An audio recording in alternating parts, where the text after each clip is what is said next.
कल हमने इकाई से अधिक लोजदार मांग और इकाई लोजदार मांग पर चर्चा की थी।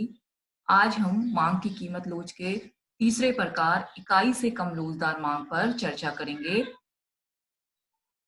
जब वस्तु की मांगी गई मात्रा में परिवर्तन कीमत में परिवर्तन के अनुपात से कम होता है तो मांग की कीमत लोच इकाई से कम होती है। अर्थात वस्तु की जो मांगी गई मात्रा है उसमें परिवर्तन कीमत परिवर्तन के से कम हो, कम अनुपात में हो। यदि कीमत में 20% का परिवर्तन हो और मांग में केवल 10% का परिवर्तन हो तो मांग की लोच इकाई से कम होगी। कीमत में परिवर्तन होने पर मांग में परिवर्तन तो हो रहा है, ऐसा नहीं कि मांग में परिवर्तन नहीं हो रहा है। मांग में परिवर्तन हो रहा है, लेकिन कीमत परिवर्तन की तुलना में मांग में परिवर्तन कम हो रहा है। जैसे कोई वस्तु की कीमत है, कीमत में 20% की गिरावट आ जाती है, कीमत में 20% की कमी हो जाती है तो मांग, कीमत में कमी हो रही है तो मांग बढ़ेगी, तो मांग बढ़ती है। लेकिन मांग केवल 10% ही बढ़ती है। कीमत में 20% की कमी हो रही है लेकिन मांग केवल 10% बढ़ रही है, तो जो मांग की लोच होगी इकाई से कम होगी। अब इसको हम चित्र से समझते हैं। हमने x अक्ष पर मांग मात्रा दिखाई है, y अक्ष पर हमने कीमत दिखाई है। प्रारंभ में हमारी कीमत OP है, प्रारंभ में हमारी कीमत OP है तो हमारी मांग OQ है। अब कीमत कम होकर के OP1 हो जाती है, कीमत कम होकर के OP से कम होकर के OP1 हो जाती है तो मांग, देखो x अक्ष में इधर को है ना, तो मांग बढ़ रही है, तो मांग OQ से बढ़ करके OQ1 हो जाती है। कीमत OP से घट के OP1 हो जा रही है तो मांग OQ से बढ़ के OQ1 हो रही है। मांग बढ़ रही है, कीमत के कम होने पर मांग बढ़ रही है।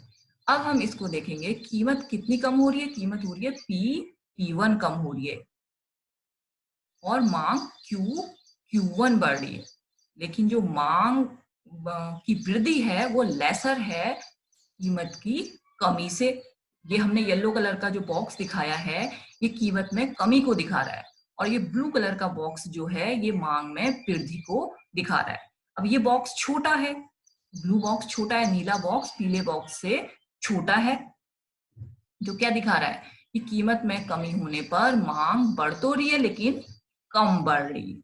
यहाँ पर जो मांग की लोच है ईडी है, ईडी हमारी लेसर देन 1 है, एक से कम है, कम है कि यहाँ पर मांग की लोच इकाई से कम है।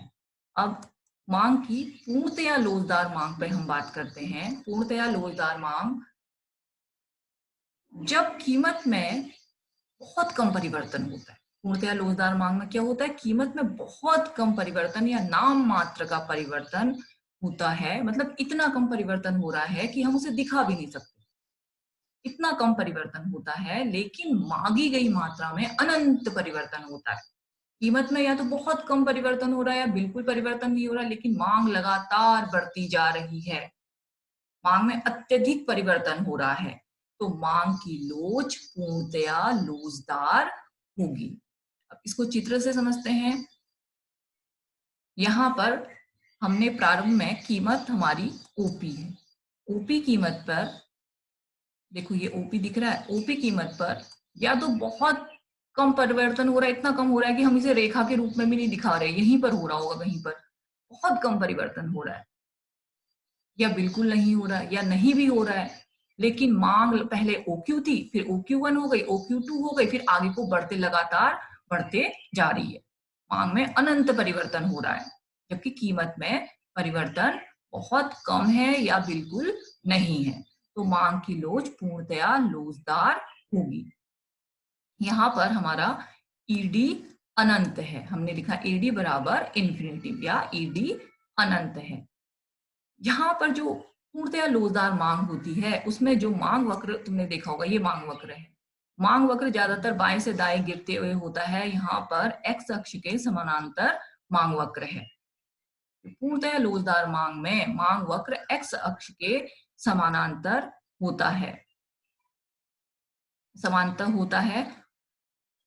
तो यहाँ पर मांग की जो लोच होती है वो अनंत होती है। समझ में आया? ईडी बराबर अनंत, इंफिनिटी। अब हम पूर्णतया बेलोचदार मांग को समझते हैं। पूर्णतया बेलोचदार मांग में जब कीमत में अत्यधिक परिवर्तन हो, ये पूर्णतया लोचदार मांग का विलोम है। वहां कीमत में बिल्कुल परिवर्तन नहीं हो रहा है, मांग में अनंत परिवर्तन हो रहा है। लेकिन यहाँ कीमत में अत्यधिक परिवर्तन होता है पर मांगी गई मात्रा में कोई परिवर्तन नहीं होता। कीमत में अत्यधिक परिवर्तन हो रहा है परंतु मांग में कोई परिवर्तन नहीं हो रहा है, तो ये पूर्णतया बेलोचदार मांग होती है। यदि कीमत में बहुत अधिक परिवर्तन हुआ और मांग में शून्य परिवर्तन हो तो मांग की लोच पूर्णतया बेलोचदार होगी। मान लो किसी वस्तु की कीमत बहुत अधिक बढ़ रही है तो मांग कम होनी चाहिए, लेकिन मांग उतनी ही है। और किसी वस्तु की कीमत बहुत अधिक घट रही है, कम हो रही है, लेकिन फिर भी मांग उतनी ही है। वस्तु की कीमत बढ़ रही है या घट रही है तो मांग पर उसका कोई प्रभाव नहीं पड़ रहा है, मांग में शून्य परिवर्तन हो रहा है, तो ऐसी मांग पूर्णतया बेलोचदार मांग कहलाएगी। इसको चित्र से देखते हैं। एक्स अक्ष पर हमने मांग मात्रा दिखाई है, वाई अक्ष, ये वाई अक्ष है हमारा, वाई अक्ष पर हमने कीमत दिखाई है। पहले हमारी कीमत ओपी है, किसी वस्तु की कीमत मान लो ओपी है, ओपी से बढ़ करके ऊपर की ओर जा रही है, इसका मतलब बढ़ रही है, ओ पी1 हो जा रही है। वस्तु की कीमत ओपी से बढ़ के ओपी1 हो जा रही है, पर उसकी मांग ओक्यू है। फिर भी ओक्यू रह रही है, कीमत बढ़ रही है तो मांग घटनी चाहिए, लेकिन मांग अभी भी ओक्यू है। पहले भी ओक्यू थी, अभी भी ओक्यू है, कीमत बढ़ने का इस पर कोई प्रभाव नहीं पड़ा। अब यदि इसी वस्तु की कीमत नीचे की ओर आकर के ओपी2 पे हो जाती है, ओपी2 पे आ जाती है, कीमत घट जाती है, घट कर ओपी2 पर आ जाती है, तो मांग बढ़नी चाहिए, कीमत, क्योंकि कीमत घट रही है। मांग का नियम तो यही कहता है कीमत घटती है तो मांग बढ़ती है, लेकिन मांग फिर भी ओक्यू पर स्थिर है, मांग पर कोई प्रभाव नहीं पड़ रहा है, कीमत बढ़ने या घटने का कोई प्रभाव नहीं पड़ रहा है, तो यहाँ पर मांग की लोच शून्य होगी। मांग यहाँ पर ईडी हमने दिखाया है, ईडी बराबर शून्य, मांग की लोच शून्य होगी। इसमें जो मांग वक्र है हमारा, ये डी मांग वक्र है, ये हमारा वाई अक्ष के समानांतर है। देखो हमने पूर्णतया लोचदार मांग में क्या था, पूर्णतया लोचदार मांग में जो मांग वक्र था वो एक्स अक्ष के समानांतर था, और इसका उल्टा है पूर्णतया बेलोचदार मांग, इसमें जो इसका मांग वक्र है ये वाई अक्ष के समानांतर है। इसे पूर्णतया बेलोचदार मांग कहते हैं क्योंकि इसमें मांग की लोच शून्य होती है।